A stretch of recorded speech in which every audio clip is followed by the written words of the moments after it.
परिणाम दंड ही है। दंड! दंड!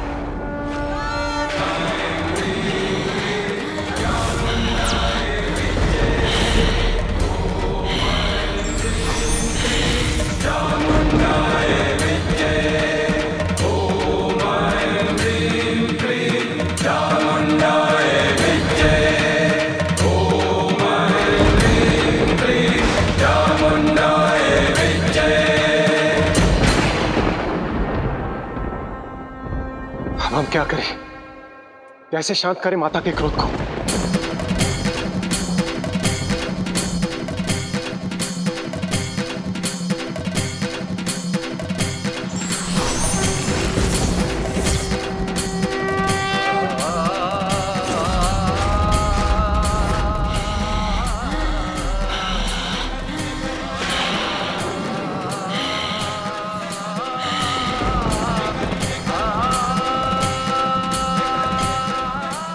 अवश्य माता विष्णु के आवेश अवतार परशुराम जी को दंडित करने वाली हैं।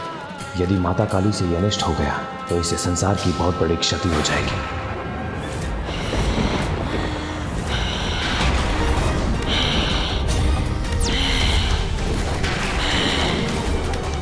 माता काली का क्रोध तो बढ़ता ही जा रहा है। अब इन्हें कोई नहीं रोक सकता, कोई नहीं।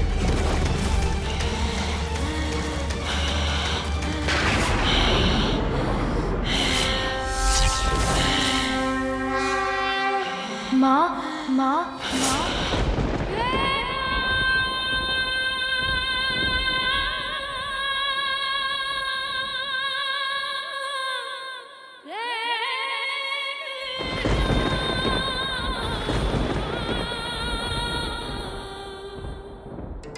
श्री गणेश जी कुशल है। संभव है माता का क्रोध शांत हो जाए।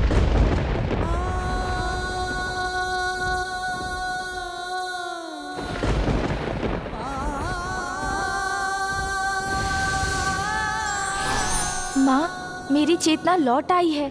मैं स्वस्थ हूँ। अब आप कृपया शांत हो जाइए।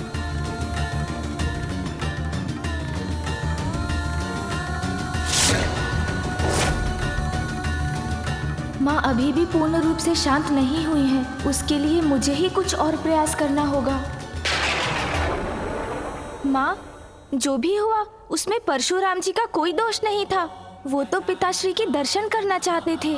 मैंने आपके आदेश का पालन कर उन्हें प्रवेश नहीं करने दिया तो उन्हें क्रोध आ गया। आप ही ने मुझे बताया था ना माँ कि ये मामा जी श्री हरि नारायण के आवेशा अवतार हैं, तो इनका क्रोध तो स्वाभाविक है ना माँ। गणेश को ज्ञात है कि माता के क्रोध से उत्पन्न संकट अभी टला नहीं है, इसीलिए वो माता को समझाकर उनका क्रोध शांत करने का प्रयास कर रहे हैं। क्रोध में उन्होंने मुझ पर अपना परशु चला दिया, जिसे मैं रोक सकता था, किंतु उससे पिताश्री का अपमान होता।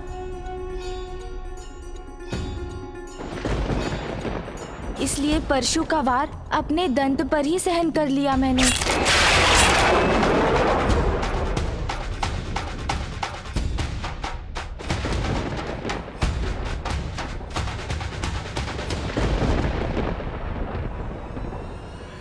मुझे क्षमा कीजिए माता, गणेश को समझने में मुझसे भूल हो गई। महादेव के शस्त्र का सम्मान रखने के लिए गणेश ने स्वयं को आहत होने दिया। मुझसे भूल हो गई माता। बस बस बस।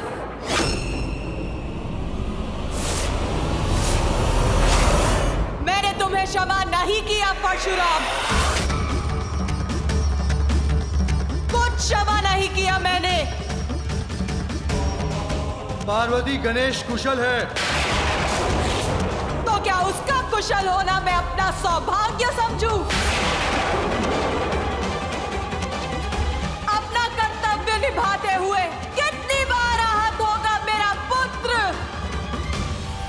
कोई भी ऋषि देव भक्त कैलाश में प्रवेश करने का प्रयास करेगा और मेरे पुत्र के रोकने पर वो उसका अंत करने का प्रयास करेगा।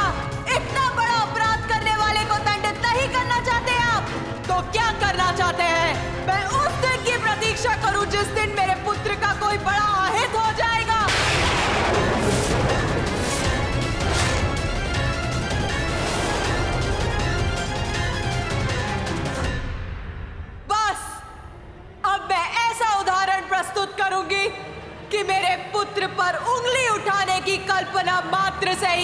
हृदय कांप उठेगा।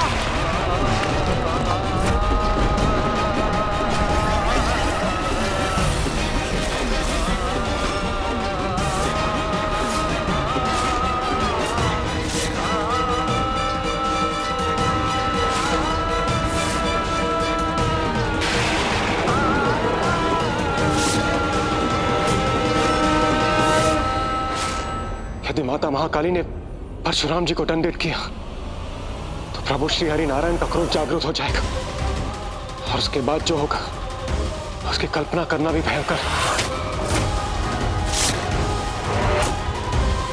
महादेव, नारायण अवतार परशुराम जी की रक्षा के लिए आपको माता को रोकना ही होगा।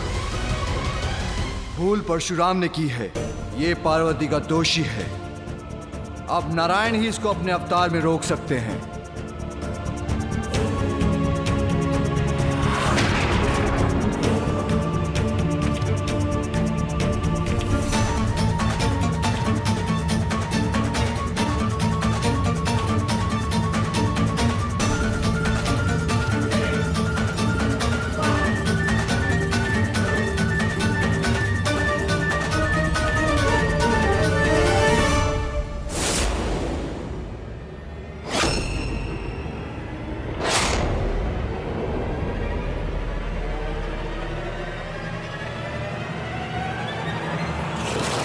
माता जयंती मंगला काली भद्रकाली कपालिनी दुर्गा क्षमा शिवा धात्री स्वाहा स्वधा नमोस्तुते।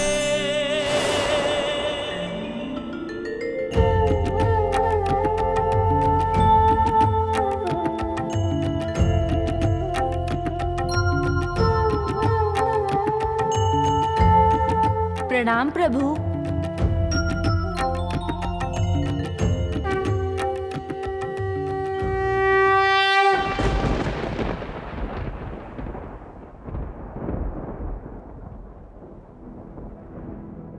काली महाकाली कालिके परमेश्वरी सर्वानंद करी देवी नारायणी नमोस्तुते।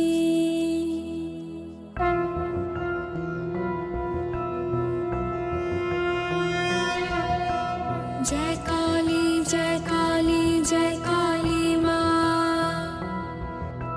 जय कांता जय कामदा कालिका, धर्म की तारक अधर्म विनाशक, दुष्ट संहारक तुम मंगल कारक, तुम उमा तुम कमला कला निपुण, चरण सुसज्जित चंद्रमणि का चूड़, शांत करो क्रोध मां महाकाली,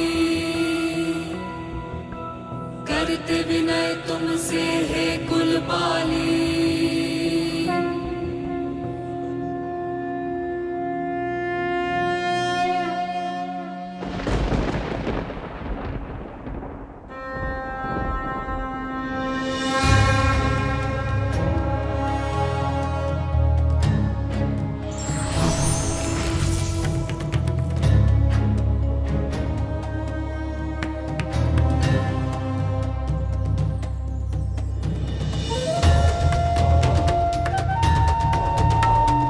प्रणाम देवी, आपने पहचाना मुझे?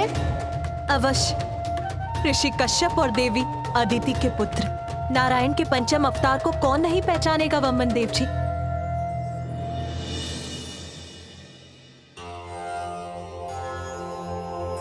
प्रणाम वामन देव जी।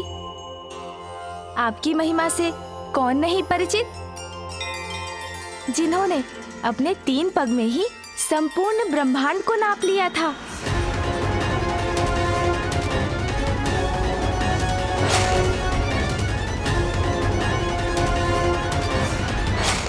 और राजावली को वरदान दिया, मैं आपको पाताल लोक का राज्य सौंपता हूं। और ये वचन देता हूं कि मैं सदैव आपके राज्य की रक्षा करूंगा, जिससे कोई भी आप पर आक्रमण कर आपको क्षति नहीं पहुंचा पाएगा। जिस प्रकार आपने प्रहरी बनकर पाताल लोक की रक्षा की, वैसे ही आज भवन के द्वार का प्रहरी मैं बना था। ओम गम गणपतये नमो नमः। जिसका इतना भयंकर दंड दिया है परशुराम जी ने मेरे पुत्र को,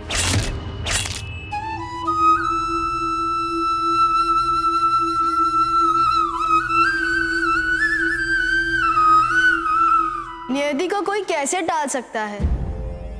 आज जो हुआ उसी में इस संसार का, आपके पुत्र गणेश का और परशुराम जी का कल्याण छिपा है। कल्याण? कैसा कल्याण? गणेश एक ही दंत से वो पूर्णता पा सकते थे, इसलिए उनका दान टूटा। एक दंत होकर गणेश इस संसार को अद्वैत का संदेश देंगे। उनके इस रूप से इस संसार को ज्ञात होगा कि परमेश्वर एक ही है।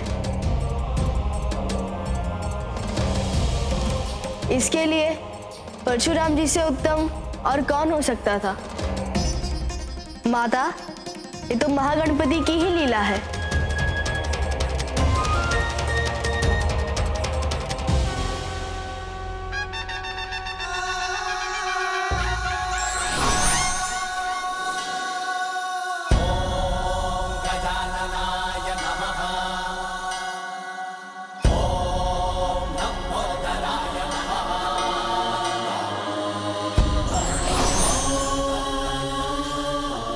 आज से गणेश को एक और नाम मिलता है, एक दंत, एक दंत, एक दंत, एक दंत, एक दंत, एक दंत। एक दंत मां श्री गणेश की जय। एक दंत मां श्री गणेश की जय।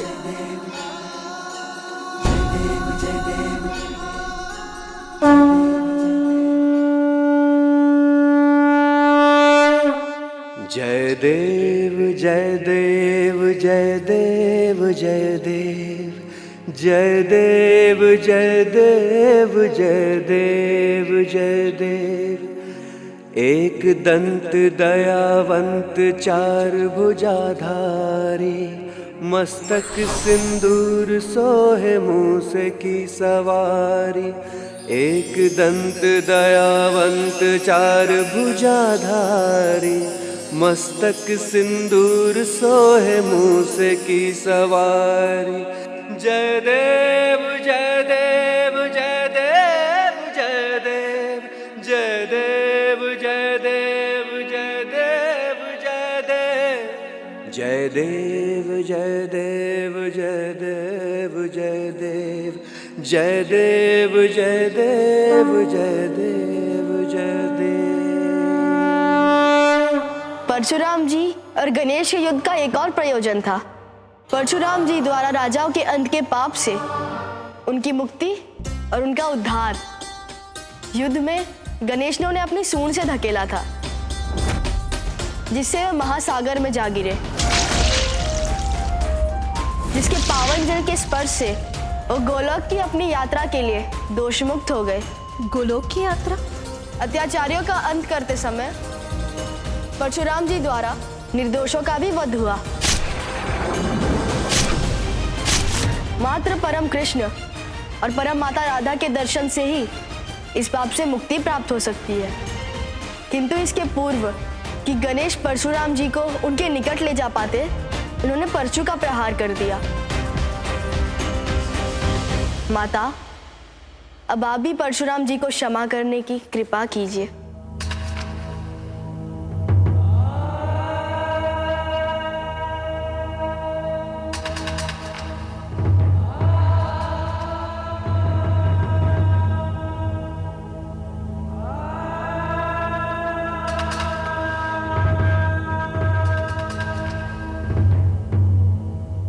परशुराम जी, मैंने आपको क्षमा की।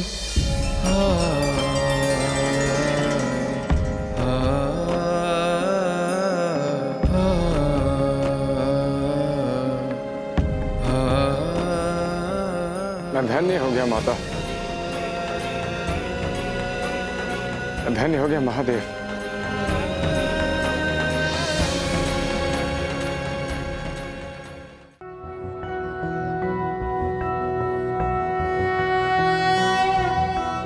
एकदन्तं महाकायं तप्तकाञ्चनं सन्निभं लम्बोदरं विशालाक्षं वन्देऽहं गणनायकं मुञ्जकृष्णाजिनहरं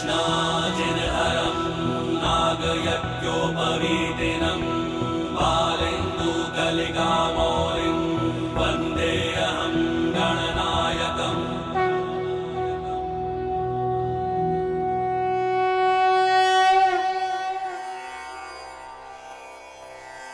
हे प्रभु, हे माता, आपकी कृपा से हमारी पूजा सफल हुई, उसके लिए आपको कोटि कोटि धन्यवाद।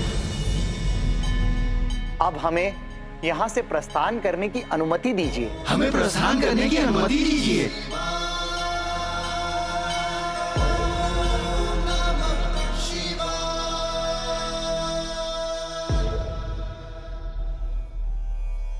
मैं अत्यंत सौभाग्यशाली हूँ कि गणेश की एकदंत रूप की प्रथम स्तुति में मैं उपस्थित रहा।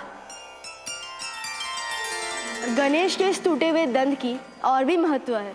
इससे इस संसार की एक महान ग्रंथ की रचना होगी।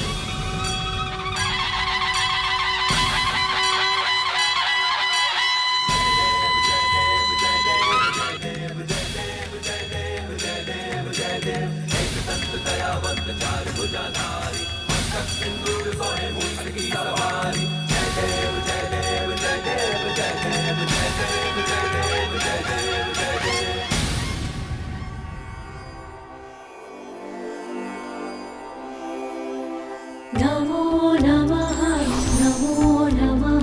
गणपते।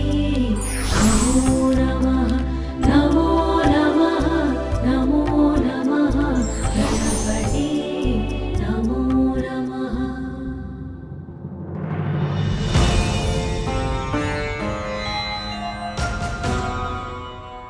माँ,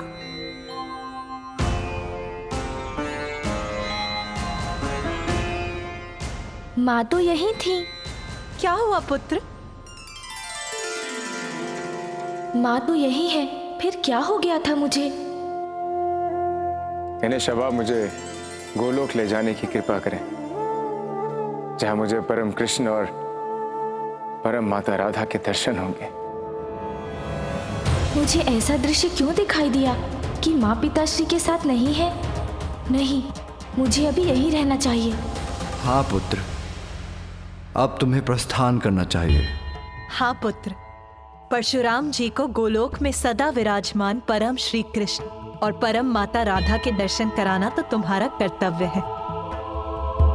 जाओ पुत्र, ये हमारी आज्ञा है। माता पिता की आज्ञा को तो मैं नहीं टाल सकता। मूषक जी, चलिए प्रभु परशुराम जी।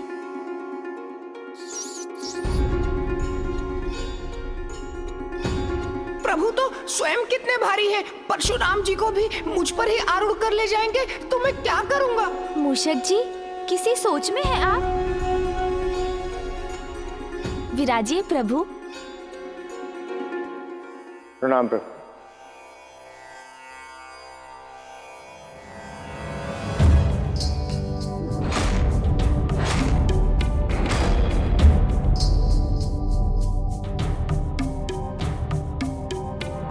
माँ,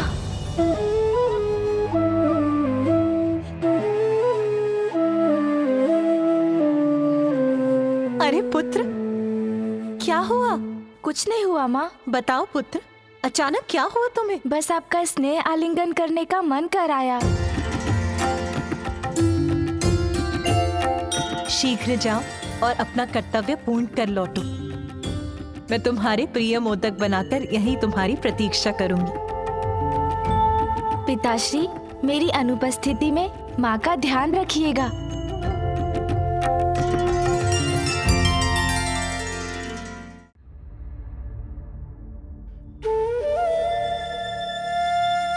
माँ को पीछे छोड़कर जाने में मुझे इतनी चिंता क्यों हो रही है? आइए प्रभु। चलिए मूषक जी। जी प्रभु।